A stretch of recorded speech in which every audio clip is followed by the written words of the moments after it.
ભગવાન બુદ્ધ અને ચક્ષુપાલની વાર્તા। એકવાર ભગવાન બુદ્ધ વૈજયંત વિહારમાં રોકાયા હતા। ત્યાં તેમને સાધુ ચક્ષુપાલ મળવા આવ્યા હતા। સાધુ ચક્ષુપાલ અંધ હતા। એક દિવસ વિહારમાં કેટલાક સાધુએ ચક્ષુપાલની ઝૂંપડી બહાર કેટલાક મૃત જંતુઓ જોયા હતા। તેમને એવું લાગ્યું કે ચક્ષુપાલે તેને માર્યા છે, તેથી તે બધા ચક્ષુપાલની ટીકા કરવા લાગ્યા। ભગવાન બુદ્ધે નિંદા કરનાર સાધુઓને બોલાવ્યા અને પછી પૂછ્યું, શું તમે તે સાધુને જંતુને મારતા જોયા છે? તેમને જવાબ આપ્યો, ના। આના પર ભગવાન બુદ્ધે તે ભક્તોને કહ્યું કે જેમ તમે જંતુઓને મારતા નથી જોયા, તેમ ચક્ષુપાલે તેને મરતા પણ નથી જોયા। તેમણે જાણી જોઈને જંતુઓ માર્યા નથી, તેથી તેમની ટીકા કરવી યોગ્ય નથી।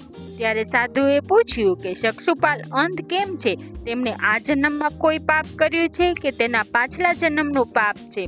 ભગવાન બુદ્ધે ચક્ષુપાલ વિશે જણાવતા કહ્યું, તેઓ પાછલા જન્મમાં વેદ હતા। એક અંધ સ્ત્રીએ તેને વચન આપ્યું હતું કે જો તે તેની આંખ સાજી કરશે તો તે અને તેનો પરિવાર તેની આખી જિંદગી ગુલામી કરશે। મહિલાની આંખ ઠીક થઈ ગઈ, પરંતુ ગુલામીના કારણે તેને સ્વીકાર્યું નહીં કે તેની આંખ ઠીક થઈ ગઈ છે। વેદને આ વાતની ખબર હતી કે મહિલાની આંખ ઠીક થઈ ગઈ છે, તે જૂઠું બોલી રહી છે। તેને પાઠ ભણાવવા અથવા તો બદલો લેવા માટે ચક્ષુપાલે તેને બીજી દવા આપી, જેના કારણે મહિલા ફરી અંધ થઈ ગઈ।